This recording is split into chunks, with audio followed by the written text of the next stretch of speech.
পশ্চিমবঙ্গে রূপশ্রী প্রকল্প চালু হয়েছে এবং সেটি 1 এপ্রিল থেকে চালু হয়ে গেছে এবং সেক্ষেত্রে কোনো 18 বছরের উপরে যদি কোনো বিবাহযোগ্য পাত্রী থাকে এবং তার পারিবারিক বার্ষিক আয় 1.5 লাখ টাকার নিচে যদি হয়, তাহলে সেই পাত্রী এই প্রকল্পের অধীনে আসতে পারেন।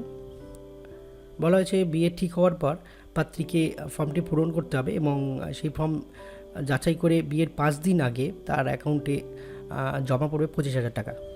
তো কোথায় এই ফর্ম পাওয়া যাবে?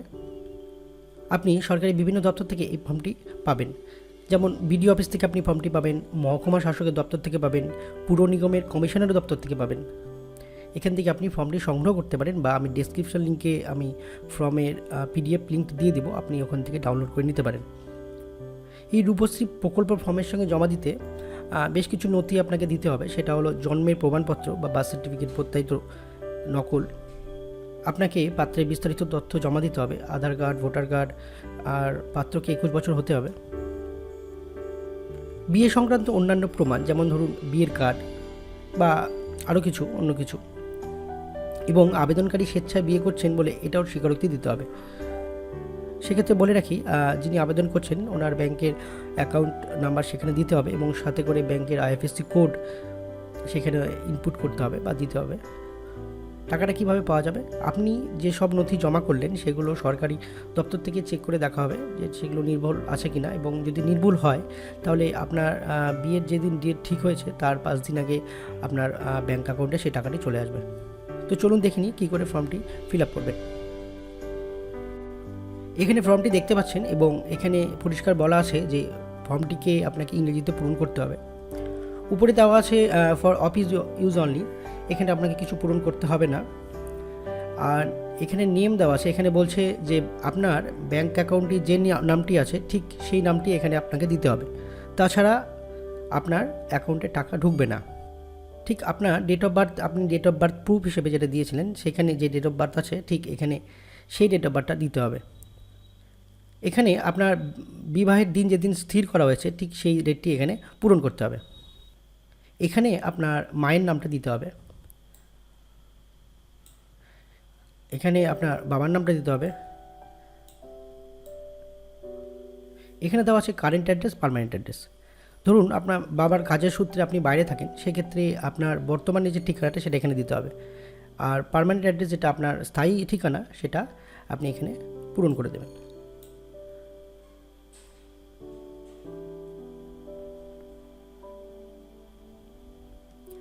এখানে আপনার মোবাইল নাম্বারটা দিতে হবে এবং এটা মনে রাখবেন যে মোবাইল নাম্বারটা যাতে সচল থাকে, কারণ এখানে আপনার অ্যাপ্লিকেশন নাম্বারটি এসএমএস হিসেবে সেন্ড হবে। ব্যাঙ্ক ডিটেলস, আপনার ব্যাংকে অ্যাকাউন্ট নাম্বার যেটা আছে এখানে দিয়ে দিন। ব্যাংকের অ্যাকাউন্টে অ্যাকাউন্ট পাসবইয়ে যে আইএফএসসি কোডটা আছে সেই কোডটা এখানে দিয়ে দিন। যদি আপনার ব্যাংক এমআইসিআর সাপোর্ট করে তাহলে এমআইসিআর নাম্বারটি আপনাকে দিতে হবে। আপনি আপনার ব্যাংকের নামটা দিয়ে দিবেন। সাপোজ যদি স্টেট ব্যাংক হয় স্টেট ব্যাংক অফ ইন্ডিয়া, এবং যে শাখার নামটা, ব্রাঞ্চ নেম আপনাকে এখানে দিতে হবে। সাথে করে যে ব্রাঞ্চটির অ্যাড্রেস মানে যে একটা ঠিকানা সেই ঠিকানাটা এখানে দিয়ে দেবেন। এবার আপনি আপনার এডুকেশন লেভেল যেটা আছে, ধরুন আপনি প্রাথমিক আপনি যেটা পাস করেছেন, মাধ্যমিক, হায়ার সেকেন্ডারি যা কিছু করেছেন আপনাকে এখানে টিক দিতে হবে। যদি আপনি কোনো দিন স্কুলে না যান সেক্ষেত্রে আপনি এই নেভার বিন টু স্কুল, এই বিদ্যালয়ে যায়নি এই অপশানটিতে টিক দিতে হবে। আপনার কাস্ট যেটা, আপনি general, schedule caste, schedule tribe, OBC যাই হন, সেখানে আপনাকে এটা টিক দিতে হবে। এবং আপনি যদি শিডিউল কাস্ট বা শিডিউল ট্রাইব বা ওবিসি হন তাহলে সেক্ষেত্রে আপনাকে তার প্রমাণপত্র এই ফর্মের সাথে করে দিতে হবে, জেরক্স করে। আপনার যেটা ধর্ম সেখানে এটা ঠিক দিয়ে দিন।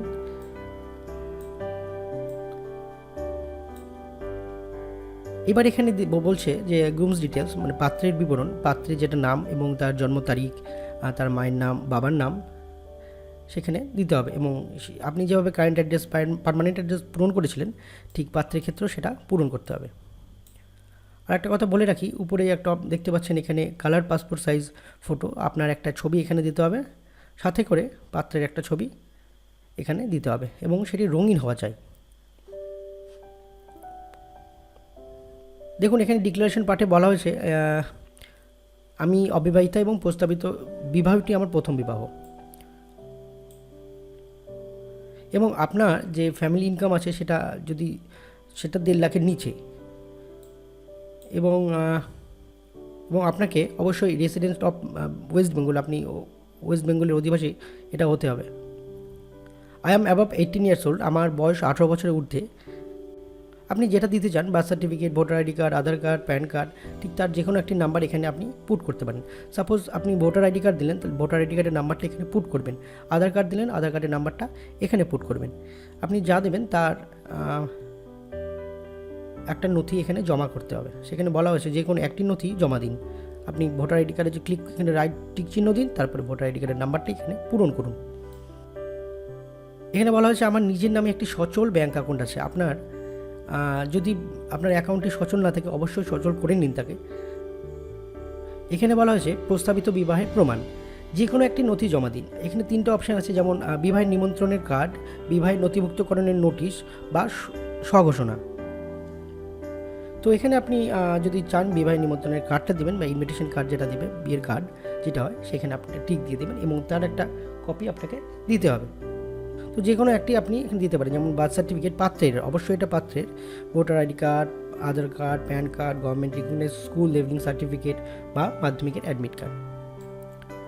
তারপর এখানে বলা হয়েছে সিগনেচার অফ অ্যাপ্লিকেন্ট, আপনার এখানে সিগনেচার করতে হবে এবং যে তারিখে আপনি অ্যাপ্লাই করছেন সেই তারিখটি এখানে দিতে হবে।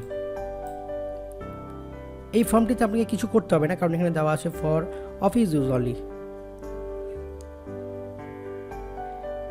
এই ফর্মটি দেখতে পাচ্ছেন, এই ফর্মটি এর অফিস ইউজ অনলি দেওয়া আছে। এখানে অফিসের কোনো একজন স্টাফ সেটাকে পূরণ করবে এবং আপনাকে সেটা রিসিভ কপি হিসেবে দেবে।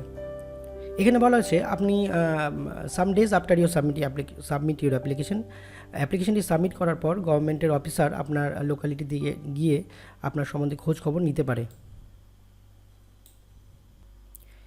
এবার এখানে বলা হচ্ছে আপনার দেওয়া তথ্য যদি সব দিক থেকে ঠিক প্রমাণিত হয়, তাহলে আপনি বিয়ের আগে সেই অ্যাকাউন্টে, আপনার যে অ্যাকাউন্টটা দিয়েছিলেন সেই অ্যাকাউন্টে টাকাটি, রূপশ্রী যে টাকাটি আছে সেটা আপনি পেয়ে যাবেন। আমি আগেই বলেছি যে আপনি যে ব্যাঙ্ক অ্যাকাউন্টটি দেবেন, সেক্ষেত্রে সেই ব্যাঙ্ক অ্যাকাউন্টটিকে সচল হতে হবে, এবং যদি সচল না হয় তাহলে সেই অ্যাকাউন্টে টাকা সরকার পাঠাতে পারবে না। তো বন্ধুরা, এই গেল টোটাল রূপশ্রী ফর্ম ফিল আপের ব্যাপারটা, স্টেপ বাই স্টেপ আমি বললাম। যদি এরপরে আপনার মনে কোনো প্রশ্ন থাকে, আপনি কমেন্ট বক্সে কমেন্ট করতে পারেন, আমি উত্তর দেওয়ার চেষ্টা করব। তো যদি ভিডিওটি ভালো লাগে অবশ্যই লাইক করুন, সাবস্ক্রাইব করুন এবং শেয়ার করুন। ধন্যবাদ।